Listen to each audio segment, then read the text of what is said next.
What's good, my people? Welcome into No Catch Up Sports Talk via Chicago. I am your host, Sean Little. Big Nick the Quick with me as always. Lakers, give it their all. Run out of gas. Go down 2-0 to the Nugs last night. They're going back to LA tomorrow. We're going to break down that game, what we like from that series. Jamal Murray absolutely puts on a clinic.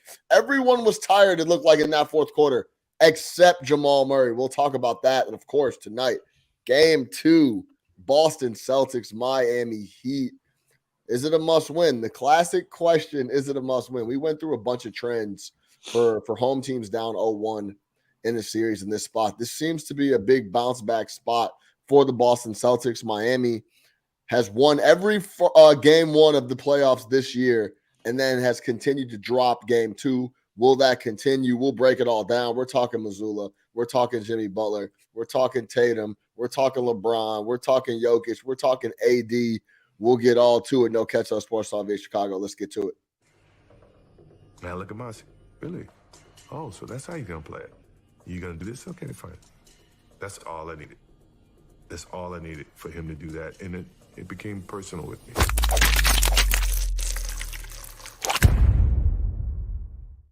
Big Nick the Quick. What's good? How we feeling? Happy Friday. Hey, man. Thank you, bro. Happy Friday to you too, man. You already know. Looking forward to the game tonight. Always, of course. Where you want to start, man? Because I know where I want to start. I want to talk about you want to talk about the game last night, wrap up that, and then go into the game tonight? Or you want to talk about the game tonight first and then how we see the rest of the series? No, let's wrap up this Lakers Nuggets game too real quick. Okay, yeah. And I'm gonna give it its proper due because I don't hear people on TV giving it its proper due. That was the Jamal Murray game. A lot of talk about the Lakers, this and that, but let's give Denver their credit. Let's give Jamal Murray's fourth quarter its credit. That was one of the best performances I've seen in a while.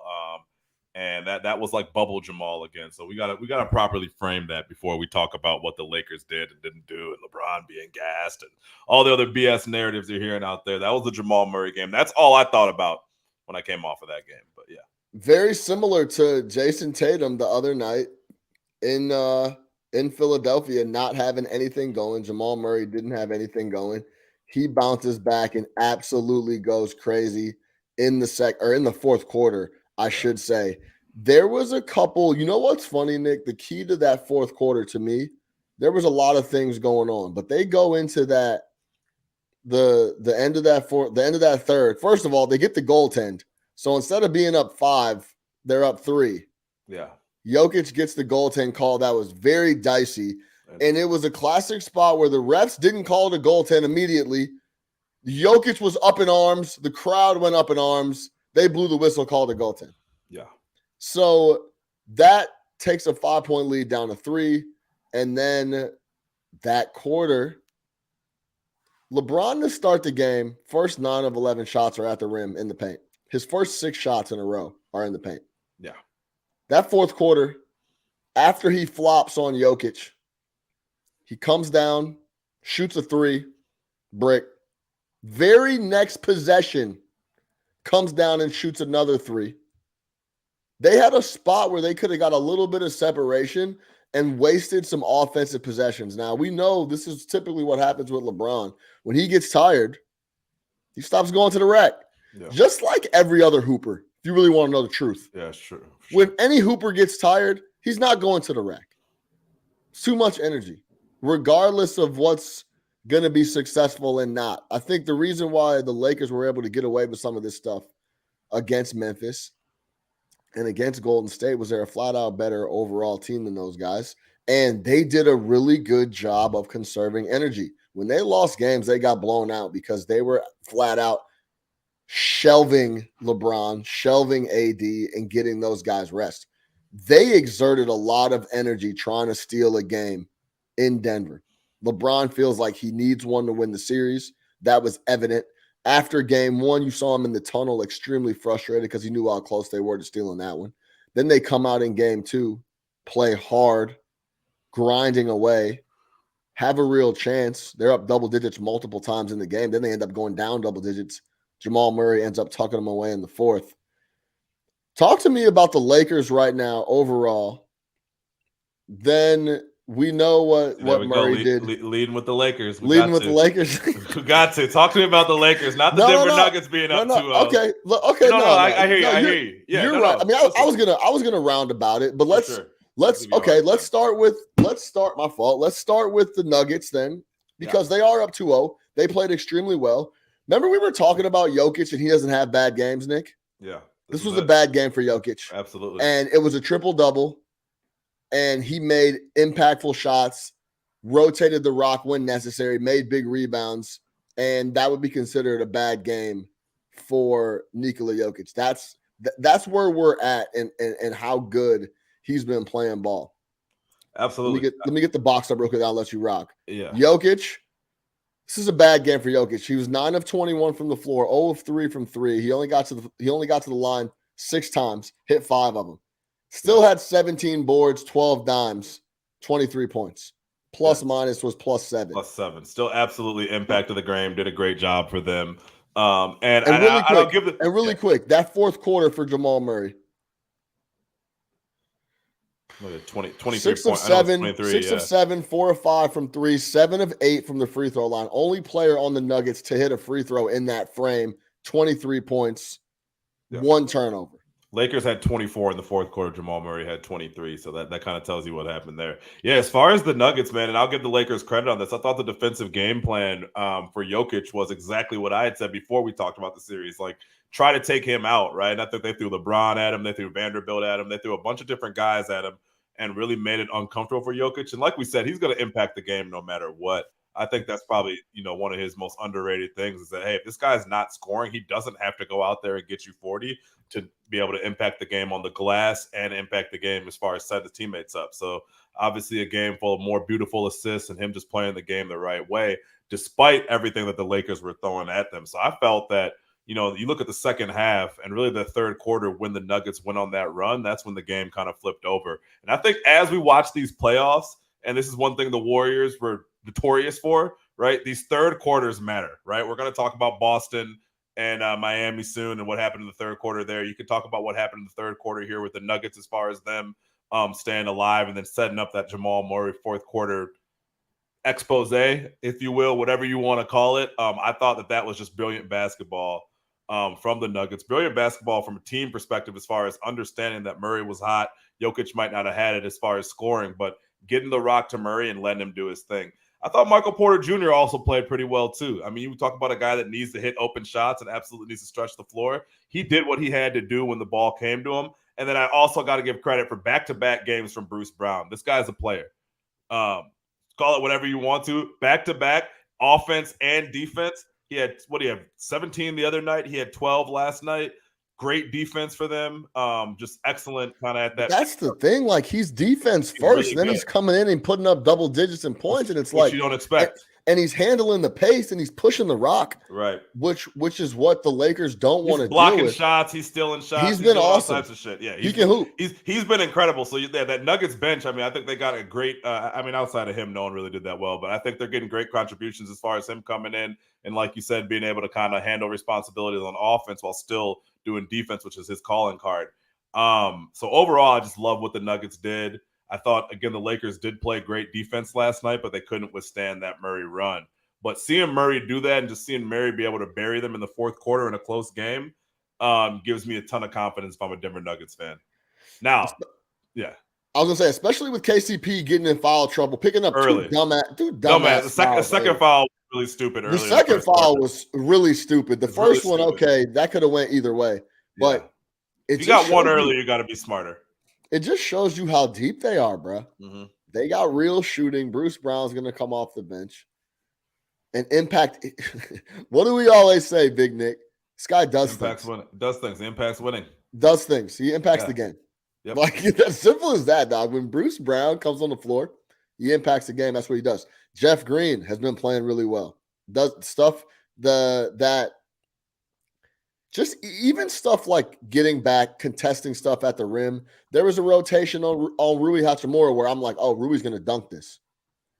Jeff rotates over and fouls him pretty good, make sure he doesn't finish the shot. It's shit like that the Nuggets are doing really well. And it's Michael Malone has a chip on his shoulder and has seemed to get the guys rolling in spots that they need to be. So they're up 2-0. They took care of business at home for sure. And if you're a head coach and all this talk is like, the other team lost the game as opposed to your team winning it, like obviously you're going to feel a certain type of way. But if you look at this game, the Denver Nuggets won this game. I'm not going to sit here and tell you 15 different things that the Lakers did wrong and what they need to do better. I'm not going to blame it on LeBron being fatigued and different things like that. The Denver Nuggets absolutely won this game, right? The Denver Nuggets stayed true to what they wanted to do. And in the end, Jamal Murray did what he had to and put them away. Like, it's not a Lakers collapse. It's not a Lakers meltdown. It's not a do the Lakers have enough. It's that Denver Nuggets have shown us in these playoffs, right, through 3 series now, that this is the best team in the NBA.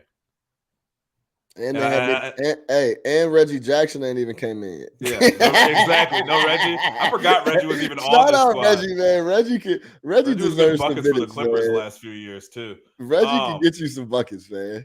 So yeah, I mean, as far as going forward on this series, I had it in 6. I don't know. I think we got to see what happens at crypto on Saturday tomorrow. I think this is such a classic spot. This is such a classic spot to me, where Nuggets took care of business, got the W, but did look vulnerable in some spots. Sure. The Lakers are going to go home and win both games.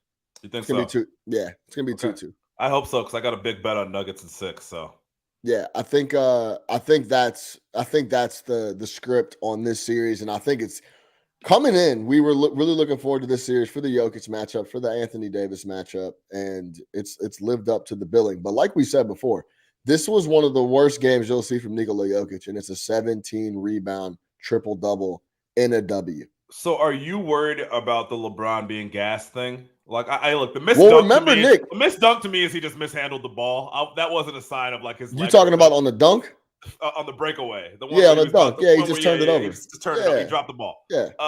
Obviously there was some shit where like, yeah, I mean, but he's 38 years old. He's playing 40 minutes a night. Yeah, but I mean, Nick, this is the smartest basketball player on the planet. For sure. Absolutely. There is no excuse, and he knows it, other than being tired, than him pulling up and settling for 27-footers. Yeah. Like, there's no other explanation for it. He knows that he's trying to get one to go in to get going. It's just not a smart play. And the only thing, after watching him start the game, going to the rack, and then get to the second half and the fourth quarter, he's flopping on the floor and then comes out and he's shooting threes. It's just, he's tired. And if you go back a couple pods ago, we talked about the Western Conference Finals preview. I said I'm going to take the Nuggets in 6 because I think I said Nuggets in 7 because but I took the Nuggets to win. It was minus 160. That they were flat out going to run out of gas. They're playing every other night, and especially when you got to have LeBron play every other night, and then you got to ask AD to show up. Crazy, yeah. And then you got to ask AD to show up every other night. Which is just not, he's just not built like that. And we'll get to the Lakers, and I do want to talk about that. Do you think that was an ask from the broadcast partners that they had to do it this way? Because I seem to recall them used to be doing 2 days, but the Lakers have played every other night since the last round. They've been scheduled on every other night. Television-wise, it's awesome. Yeah, for sure. There's something every single night. You get a game every single night. Yeah. Although last Monday, you've had a playoff game every single night of these playoffs. Yeah. So you get that. But it is tough. I mean, especially with the travel. Yeah, every other night it's tough, but it is what it is. Both teams are playing every other night. Yeah, it's not like Absolutely. You know what I'm saying. So we'll see how it shakes. The Nuggets weren't last series, were they? I know they got some days off because they took care of business. Yeah, it's a difference too. Well, talk about when Jokic went to Milan.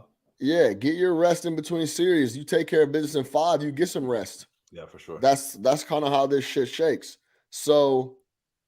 And that's also why the Miami Heat are busting everybody's head in game 1 because they take care of business on series unless it's the regular season to play in.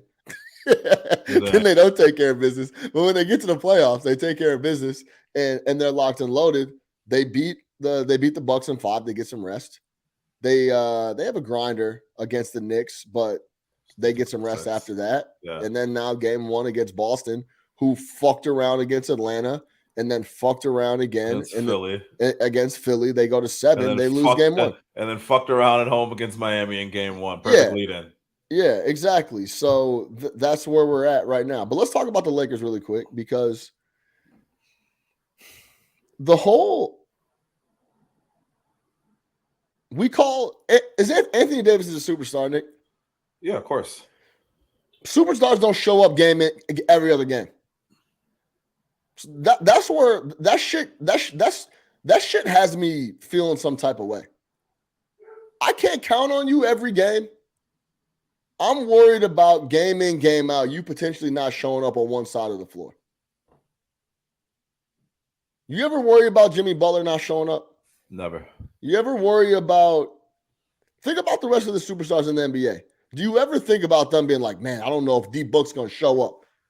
I don't know if LeBron is going to show up tonight. Mm-hmm. I hope, you've never in the history of us watching basketball say, man, I hope Dame shows up tonight. Right. It just doesn't happen, right? But we're game in, game out. Like, man, I hope if AD shows up, the Lakers will get the W. If he impacts on the defensive end like he's supposed to, they'll get the W. If he goes at Jokic on the offensive end, he'll get the W. Why do we keep saying that for him?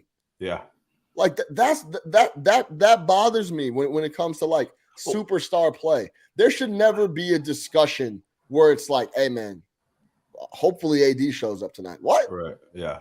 This is supposed to be a top 5 guy in the NBA, and we're worried about him showing up in the Western Conference Finals or the semis. It's a question mark that shouldn't be a question mark. And he does show up on defense. It's really the offensive side of the game where you just don't know what you're going to get from him. I mean, even though we got in game 1, we got 40 points from him. 40, and that kind of went against everything I predicted. I said, hey, if AD comes out here and gets 40, that's the Lakers dub. Oh yeah, that's what we were talking about. For sure. I'll get back to that too. I was proved wrong on that, but I think a lot of ridiculous things happened in that game. That game that way. Game was crazy. So throw that one out the window. I still think if AD can get you 40, you're going to win most ball games.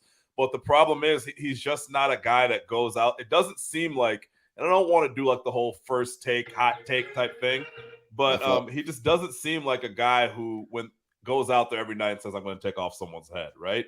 And he has the skill set, he has the size, he has everything that you want to be able to do that. Like, he's not lacking in any department. I get his three-point ball has gone way down, and he should really stop taking threes. I think he got comfortable with that after the bubble. He got some good looks, but but he got real in the bubble. Remember the bubble? He was hitting them, right? Last series against Denver, he was hitting them. But since then, he has not been a great three-point shooter. But he can still get it on a whole different type of array of moves that he has in his arsenal. But it just seems like at times he just doesn't have it on that side of the floor. And it seems to happen a lot of the time when they really needed it. Like, they really needed AD to come out with 30, 35 points last night. Put these guys away, put them away before the Jamal Murray flurry even happens, right? And assert dominance. And I think what you ultimately want from a big, what I always want from a big is I want a big man who's going to assert dominance. And it doesn't mean that AD needs to go on the post and be 98 Shaq. But what I'm saying is give me the ball, right? Let me do my thing. Just like we were talking about in that Joel last 4 minutes of game 6. Hey, give me the fucking ball. Stop playing with me. They have nobody that can guard me. Yeah. I'm the biggest dude on the floor. I'm the strongest dude on the floor. I'm the most skilled person on the floor. Just give me the ball. And you don't really see that from AD. And yeah, I get it. He put up 15 shots. But on nights like last night, man, you just got to be assertive. You got to get it. You got to stay at the line. And again, Nick, he had 11 free throws. Not bad. But you're left wanting more from him so often. I don't know if there's a guy that I watch more that I sit and say, I want so much more from this guy. Not Harden, not Embiid, not your other classic guys who don't get it done in the playoffs. But from AD, you literally watch it. You're like, man, there is so much more that I want from this guy that I know he's capable of. So I think that's what he is. Like, he is the guy you watch him and just like, this should be so much better than it is. But at what point, look, man, he's 30 years old almost right now, right? 28, 29. Like, well, that's what I mean. This is who he is. No question. That's what I'm saying. So it's like, and LeBron will defer. LeBron doesn't need to shoot the ball 30 times a game at this point in his life. He's told us that. He led the league in assists 2 years ago. Nick, I think he flat out doesn't have the tank. If he especially not in a game-to-game basis, maybe a game 6 to clinch a series, he'll empty the tank. Yeah. After coming off that game 1, and then you come into game 2, AD got to carry this dude. And hey, Nick, man, you got 53 points from Rui Hachimura, Austin Reeves, and D'Angelo Russell. Sure. That's on the road. should be a W every single night of the week when the other two guys that are getting the majority of the time are Anthony Davis and LeBron James. Yep. There's just no excuse. Like, that's what it is. So they took the L. It's now 2-0 going back to Los Angeles. The line's -5.5. I love that for the Lakers. First half -3.5. I love that for the Lakers. I like that a lot. I think they come out and take care of business just like it shakes. But fuck, Nick. Like what happens? Rui scores 17 in game 1, and then he scores 21 last night on 8 of 10. Yeah, and you lose. Like what if he fucking scores 9 points? Well, what if he doesn't score at all? He's Rui Hachimura. I get he's been awesome in the playoffs, but let's pump the brakes. Like, you can't rely on you can't rely on Rui Hachimura for 15 plus. I'll tell you this, shouldn't be wasting those efforts. So yeah, hey, I texted you. If Rui Hachimura gets in the gym this summer, he can fuck around and come out and be an all-star. I sincerely believe that. He got it all, bro. You see him like the Wiggins type. For real. Surgeons put him on the right squad. No, bro, he's on the right squad right now. Bro, he is like that. He's got game. He's got plenty of game. Yeah. Big frame. Like he runs the floor, plays D. Like, yeah, man.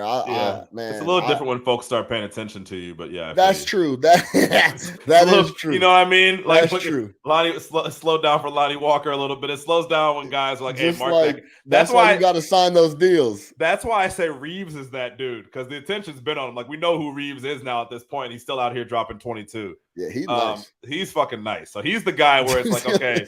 You know, like, hey, this is real with him, and he could be. Told you last night, Reeves a max player. They said the Lakers. They said the Lakers hope he signs for 4 years, $50 million. Listen, bro. That dude is getting. That's not even. Duncan Robinson's making $17 million out here. If I'm Austin Reeves, we're starting at 20 for me to even come into the office, and I might want 25 on your ass. The way y'all got me running the pick and roll out here, this is ridiculous. Yeah, nah, bro. Nah, I'm gonna need all that. Let me look at the usage for Austin. How much y'all paying AD? Yeah, I'm gonna need some of that. Austin Reeves, third in usage on the behind LeBron and AD at 21.7%. I'm your number 3 guy. Pay me as such. Yeah, you know what you do? You pull up contracts of other number 3s in the NBA and you say yes. No doubt. And based off the fact that y'all haven't been paying me anything for the last 2 years, he probably makes $700,000 a year. And now let me give you this. You know what I mean? Austin Reeves, 36 minutes on the floor. Net rating 13.9. Come on. Offensive rating 115.2. All-star. Hey. Anthony Davis net rating -7.6. LeBron James net rating of 1.2. Yeah. He is best offensive player. The best, one of the overall best offensive players on the floor. When he's on the floor, they play extremely well. He was 5 for 9 from downtown last night, and he's confident too. That's what I love. Like, if he hits a 3, he's coming back down and firing that bitch another time. Yeah, he don't care. He doesn't care. He's very comfortable. There's right no now. like, let the game come to me. He's out there taking the game. So I think you know what? That's a perfect description for Davis. Like, some folks let the game come to him. Some people take the game. Anthony Davis does not take the game. It has to come to him. And if it's a night where it's coming to him, it's going to be magical. If he has to take the game, it's not going to happen that way. That is a great way to put it. And yeah, that's actually a great way to put it. If it comes to me and they're going in, I'll have a good game. If they're not, I'll have a bad game. Yep. It's okay. Regular season, Western Conference Finals, what difference does it make? It doesn't matter. Like, that's really how it is. And for a superstar to get superstar talk, we shouldn't be talking like that. Jimmy Butler doesn't let anything come to him. He assumes it's not coming. You understand what I'm telling you? He taking life. Nothing. Hey, we were joking around. I said it. Hey, man, Jimmy Butler goes and gets this ring with this player. Top 5 human being ever conceived. Oh, for sure. What? Top 5 human being ever born. He wins the title with these dudes. If Jimmy Butler wins the title, we're reframing everything we know about sport. Dude. And the will to win. All that cliche will to win shit, like, it all becomes very, very true. All the things your coaches have been telling you since kindergarten, you gotta want it more and all that. Like, Jimmy is the embodiment of every single coaching cliche that's ever been out there. First one in, last one out, like, whatever it is. He's all of that. And if it culminates in the championship, he deserves the championship. Boston Celtics do not deserve a championship. And we can get into that. Yeah, well, that's a perfect segue. Let's roll right into it. let's roll right in. We got about 20 minutes here. Let's roll and spend 20 minutes on Boston. Well, really quick. Before we move over there, really quick. So you think it's done? Nuggets in 5 or 6? Yeah, I think the Nuggets in 5 or 6. They're a better team. Yeah, they're a better team. No. I mean, look at game 1 and that comeback by the Lakers, and even the Lakers' offensive numbers. I don't think the Lakers. Here's the thing: if the Nuggets can keep the game at their pace, the biggest story is really that the Lakers' transition defense is brutal, and every time the Nuggets get out in transition, they're getting a 3. Yes. And if the Lakers cannot slow the game down, they cannot beat this team because you cannot run in transition with the Nuggets because the Nuggets are very good and the shooters spread out like they're supposed to, and Jokic does his thing and finds everybody. And Jokic can outlet. That's the other thing too. You don't even have to get the ball near half court. Jokic can hit the outlet if those guys sprint back and get on the line, which you see a lot of times with the Nuggets. So in transition, we should have spent 10 minutes talking about that. But in transition, the Lakers defense is getting ran out of the gym. I'll close it right here. They have to do whatever it takes, the Los Angeles Lakers, to get to Denver in the half court. Yes. Whatever it takes. They cannot let them get out in transition. It's curtains. Yeah. They have to do whatever it takes to get them in the half court. Jason Timps of Hoops Tonight over at The Volume actually made a really good point. He posted a video on Twitter. He said AD has to stop crashing the offensive glass because, first of all, he's not grabbing any boards. Him and Vanderbilt were crashing the boards. They were on the floor together. And Jokic is getting the rebound and then pushing the break. So they're crashing the boards, not getting any rebounds, and then giving up an easy shot, a good look, or a bucket at the other end. So I thought that was a really there's a lot of coaches whose philosophies are do never crash the boards, just get back on D in transition. Yeah, your chances of getting that board are slim. And if you get back on defense, you can stop what's coming from the other team. It's especially on deep jumpers. Scoring a point. Yeah. You know what's funny, Nick? We should have a Nick, I would beg to differ that literally half the NBA couldn't play in the playoffs. No, for sure. Jared Vanderbilt's unplayable. And he's a good ass NBA player. They tried last night. Bro, he's unplayable. There's so many guys that when it comes down to it, like in the Eastern and Western Conference Finals, this guy can't even fucking play. Unplayable. Like, it's crazy. The NBA is really a different animal, man. There's literally guys that are killers. Mm-hmm. You can't go both ways. You can't switch. You can't pass. You can't knock down free throws. Go sit down. Yep.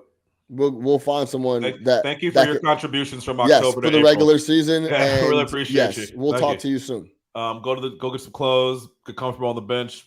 Appreciate you. Straight up. Just like that. Have a seat, Jared Vanderbilt. Yeah, for real. So it's wild. But all right, let's get out of here and talk about the Boston Celtics and the Miami Heat, man. I'm just gonna lay it out like this. I went on a rant on a text message with my guy Lucas. Shout out Luke. And I was just talking about the Miami Heat and like what's going on. And this is what I texted him. I said, what these guys are doing is remarkable, talking about the Miami Heat. They have Cody Zeller, playing meaningful minutes and talking shit. Yeah. Cody Zeller is talking to people when he needs to.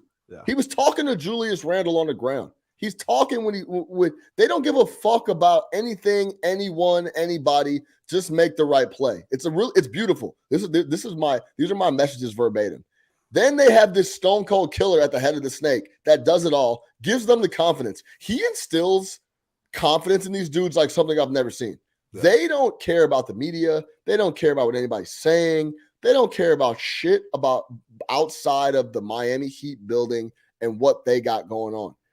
No matter what, he has them taking shots. He has Caleb Martin feeling like Caleb Martin looks great. Yo, he has Caleb Martin. Jimmy Butler has Caleb Martin thinking he can knock down anything. Anything. Gabe Vincent can knock down anything. Max Strus, you're the best. Max Strus, you're the best two-way player in the NBA. The shooter. And Max Strus believes that. Yeah. They buried Duncan Robinson, killed his confidence, brought it all the way back. He's playing meaningful minutes. Then when Jimmy knows the moment's a little too big for these motherfuckers, it's my turn now. My turn. I'll close the door on everybody else. Y'all just hang in there, play your game, knock down shots, and then when it comes down to it, I got it. Don't worry about it. I'm going to take care of business. Nick, It's truly incredible what they have. Yeah, he has. Yeah, he impacts the game in such a way that's incredible. He doesn't get sped up. They make the right pass, the right play every single possession, every game. And honestly, I don't know if I've seen Jimmy Butler sweat too much. He's really not he wouldn't tell you. No, I'm talking about I'm talking tired. Yeah. I'm talking about physically. He don't even look like he played 43 minutes. Yeah, he doesn't even look like he's like, for example, I don't want to go back to LeBron. You look at LeBron, the motherfucker looks exhausted. Yeah. And he's older, and I get it. But, like, okay, take a younger guy. Go look at AD, exhausted. You go look at Jimmy. These fucking guys, bro. He's ready. Jimmy's working out after the game. Jimmy's probably on the bike after the game. He's doing the whole thing. So I got something for you. How are they doing this? That's the question, Nick. We're going to keep talking about the Heat. I'm going to give you something, all right? You ready for this? Yes. 2.8 million, 4 million, 2.2 million, 2.4 million, 2.4 million, 2.6 million, 2.6 million, 2.9 million. You know what those numbers are? It's the salaries of that's the yearly salary of Udonis Haslem since he's played a meaningful minute in the NBA. That is the yearly salary of Haslem since he's played a meaningful minute in the NBA. He has not played a meaningful minute since 2015, and they have paid that man almost $30 million since then. Right? Like, you can laugh it off, and there's a reason for that. That is valuable to them. And you bet your ass after he retires after this year, who's sitting at the end of the bench in the Miami Heat polo? Udonis Haslem. So, like, stuff like that matters. There's a reason why guys come in and work hard. There's a reason why they don't abandon their game plan last series, right? We talked about them making the extra pass to get the open shot. There's a reason why they're never scared. There's a reason why they stick to defensive responsibilities. There's a reason why you don't hear about personal shit in this team or guys have a me thing, right? Jimmy could come out there every game and shoot the ball 40 times if he wanted to and try to go for 40 and pad his own stats if he wanted to. Jimmy Butler is just as happy putting up the ball 5 times and getting a 10-point win. It does not matter. So when you employ a guy to not play, right, and you pay him $3 to $4 million a year every year, knowing that he will never help you as far as on the basketball court, but he's everything to your culture, right? And then you add that to a Jimmy Butler type guy who we know from his time in Chicago, one organization where there's accountability, one organization where you work hard, wanted a kind of no excuses type thing. Then you add in some of these other guys, these spare parts they picked up. Who the fuck is Gabe Vincent? Who is Max Strus? Who is Duncan Robinson? Who is Caleb Martin, right? Bam Adebayo was a high draft pick. I get it. But these other guys, Kevin Love was discarded by a playoff team. The Cavs, who needed shooting, absolutely needed shooting from their big man spot to play next to Jared Allen, said, no, Kevin Love, we'll see you later. Kevin Love comes to the Heat and is a new guy. Right? So you look at all that and you wonder why this team continues to do what they do. Then you put up against a team like Boston, who is the exact opposite of Heat culture. Like, literally the exact opposite. We take possessions off. We take games off. We believe if you roll out the ball, we're going to be better than everybody. We have no idea what we're supposed to be doing mentally. Most of the games we win is because we are just better than everybody.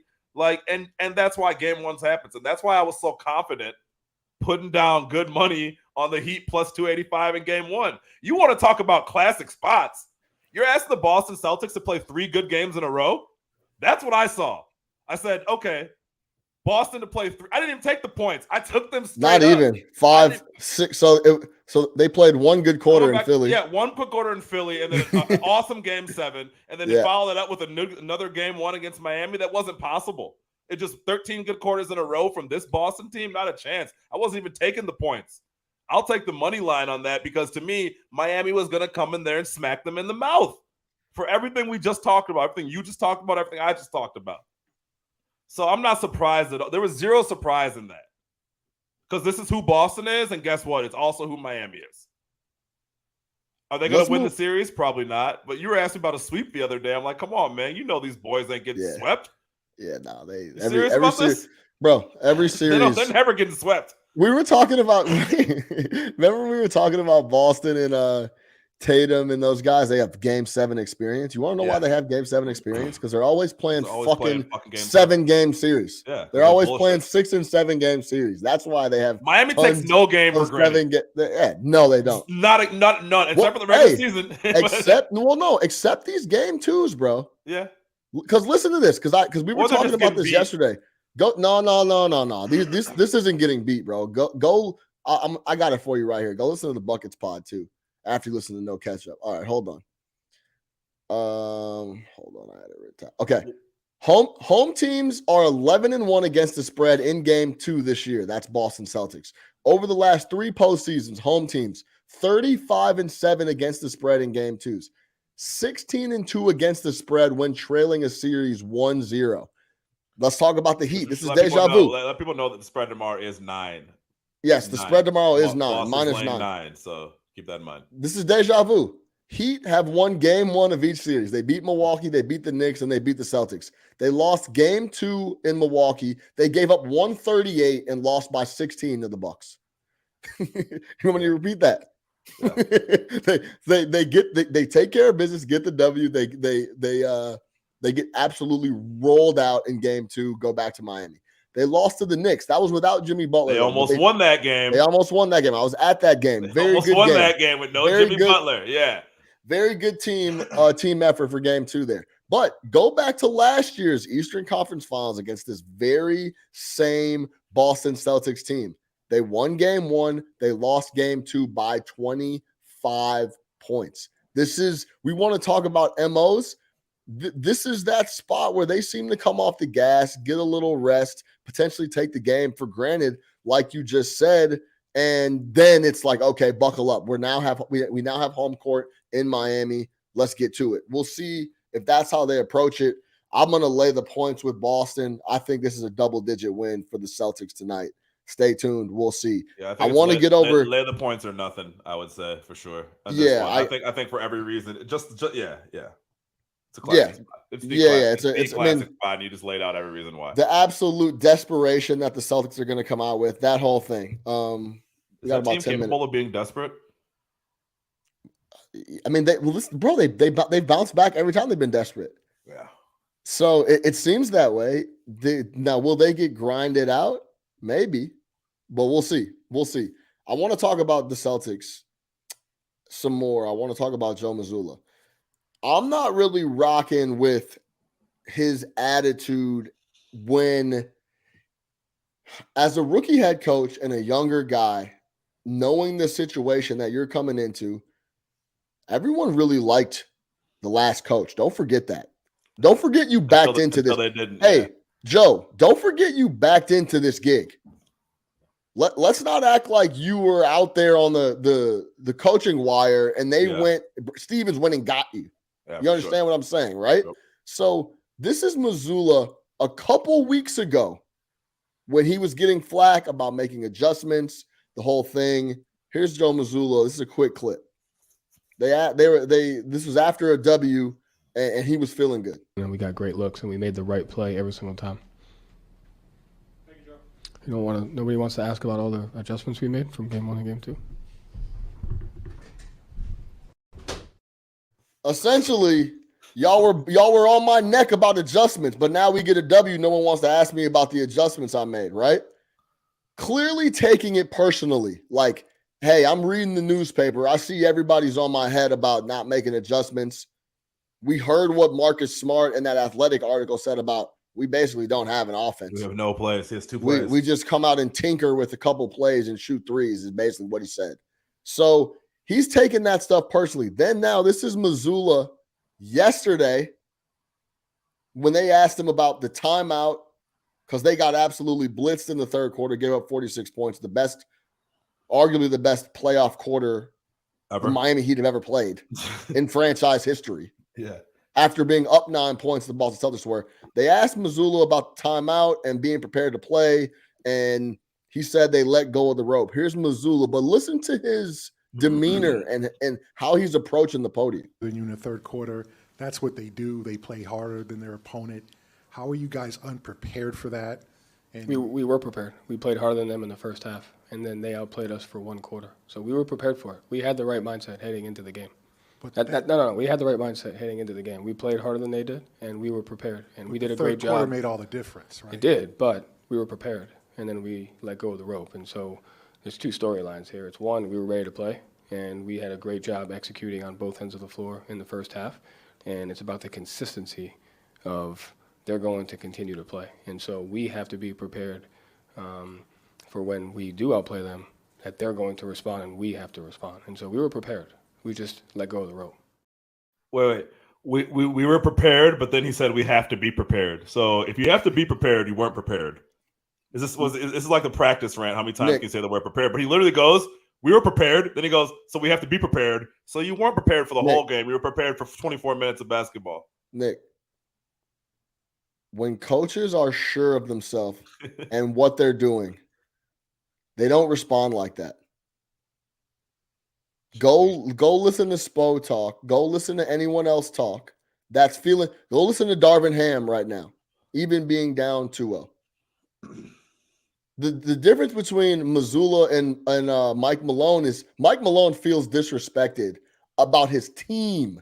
He doesn't feel like his team is getting the credit. Missoula clearly feels like he gets no love and no credit. I'm going to give you another example of a coach that responds like that when he's taking heat and he's not sure of himself. I've seen it over and over again. Doc Rivers. Yeah, for sure. They come to Doc and they say, yo, Doc, what the fuck happened? And he's like, why don't you tell me what happened? Yeah, you guys write all these stories. Huh? Yeah, Doc's the most defiant coach in the do you understand what I'm saying? But it's typically from guys that are in rocky situations where maybe they are second guessing themselves behind the scenes. And I think when they get up on the podium in those spots, it's tough to hide that, because no question Missoula is feeling the pressure. He's reading and seeing everything everyone's saying, and it's bothering him a little bit. And he doesn't seem sure of himself to me. And both of those clips prove that. Yeah, I agree. So I think that he's in that spot too, where it's like you just said, he knows that he's on the ringer right now. He's not going to lose his job. But as far as the court of public opinion, like, he is definitely up there right now, and he's becoming defensive. Like that first clip, it was like, no one wants to talk about the adjustments I made. Like, yeah. You're 100% right. He's making it about himself. And you can kind of y'all were killing me before, and now we get a win funny, and I make adjustments, and y'all don't want to talk about it? When you see a coach handle themselves that way, it kind of makes sense as to some of the things that happened with the Boston Celtics. The only thing that I'll give them credit on, or not credit, but I won't kill them on, is that these same problems did exist in the finals last year under Udoka, right? We gave Udoka a lot of credit last year for finally bringing the person who was able to look at all the talent that Boston has and kind of establish an actual pecking order. And that was the difference with Boston last year, especially in the second half of the season when they really took off. Remember, the first half of the season, they weren't that great. It was kind of the opposite of this year. Yeah. Last year, the second half of the season, the second half of the season, they were incredible. And it was like Udoka's finally figured it out. They have an identity, a clear pecking order. And then we saw those last three games of the finals is kind of when everything crumbled. But with Missoula, it's like I just said, this team doesn't deserve, in my opinion, to win a championship. And I know that's kind of like, hey, you either win it or you don't. Who cares what you deserve? Just in my opinion, I'll feel almost empty if they win, because I'm just like, they've bullshit so much. Like, so much. You have two legitimate 30-point per game, two-way all-stars. You have the reigning defensive player of the year. And you brought, that's what I'm saying. You took a finals team. Took a finals team and you bring in Malcolm Brogdon, right? 30 teams would kill to have Malcolm Brogdon on their roster, right? You bring him in. You're getting throwback performances from Al Horford. You know what I mean? Al Horford looks like it's 2014, 2015, some of the ways that he's been defending, especially against Joel Embiid. And you still find yourself here getting out-hustled by a team who has Jimmy Butler, who's a legitimate all-star, and then literally not even another play. Maybe Bam on the defensive end, right? And Bam played great in game one. But you don't have anybody who else is either sniffing offensive all-star numbers. You know what I mean? Like, you're getting contributions from Strus. We're talking about Gabe Vincent. We're talking about, for now 3 series, Caleb Martin has been that guy, right? So, I mean, you're getting outplayed by guys who don't have your pedigree. And you keep thinking it's sweet. You find yourself in a game 7 against Miami, and maybe Tatum doesn't go for 51. And then what? You know what I mean? So stop bullshitting. Understand who you are, and get this thing fucking done. You want to talk about easy, like, get this thing done, man. I hate watching this team. I really do. I really do, though. I really despise the team overall. I'm not even kidding. This is I hate it. I do not. This is so my least favorite team in the NBA. You got me talking shit about Jason Tatum bringing his son to press conferences and having him play on the fucking play. I can't stand it. I can't stand anything about the team. Deuce in the locker room, man. Yeah, I can't stand it. I Yeah, hate the so- Boston Celtics. I hope Miami beats these boys in 5, even though I have a big bet on Boston being up 2-1. Yeah, I don't care. I'll cash in the bread to not see this team anymore. Yeah, I got Boston in 5 or 6, so I need a W. I got Boston up 2-1 after 3. So yeah, I absolutely need one or my shit's dust. So we gotta get going though. Yeah. So I think both of those the games are interesting. Both the series are really interesting for a lot of different reasons. A lot of storylines to follow. I'm excited to see what happens tonight. For Big Nick the Quick, I am your host, Sean Little. Make sure you subscribe everywhere. Leave a 5-star review on the Apple. Drop a comment and a like on the YouTube video. Send it to the homie to have them send it to another homie. No Catch Up Sports Talk via Chicago. We'll probably be back on Monday, man, for some more conference finals NBA talk. Until next time, we out.